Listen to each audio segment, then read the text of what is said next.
Whenever we do second dates, some people actually want a second date. Some people just want to figure out what happened on their date and why the person isn't calling them back. Yeah. And then there's Sean, who's on the phone for a second date right now, and he wants both, pretty much. He says it was one of the strangest dates he's ever been on. Ooh. So, Sean, how are you?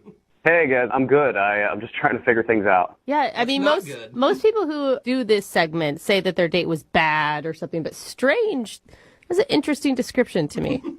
Yeah, I've just been trying to figure it out, and I don't understand. I've asked my friends. I could use some help here. Okay. What's the girl's name you want to call?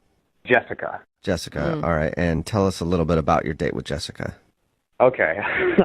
Where to start? Oh, no. All right, so we met online. She's super cute, so I figure, okay, let's go to a bar. Let's talk. So we go to this Irish pub, and you know those dates where it's just like not right, where like you're trying to have conversation, but there's always this awkward silence or long pauses, and you can kind of like never get any momentum. Oh, Yeah, no. sounds fun. It was just painful. Uh-huh. Oh, no. All right, so this is happening. I've had this situation before. It's like there's not chemistry or whatever. So after like 45 minutes, I gave it the good old college try or whatever. We weren't clicking, so I just say like, hey, we can just leave. We can just end this date, and that's okay. And what did she say to that? She seemed super relieved. Okay.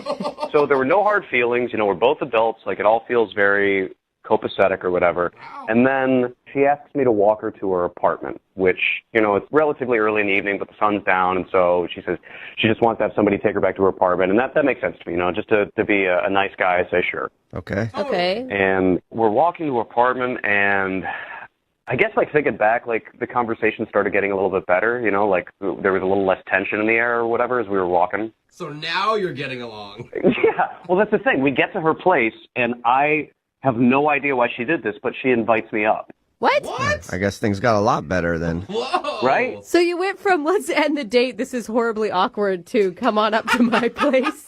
Yeah, I didn't know what was going on either. In my head, I was thinking, really? Like, I didn't say that out loud, but I was totally thinking it. Yeah. So, did the date continue up there?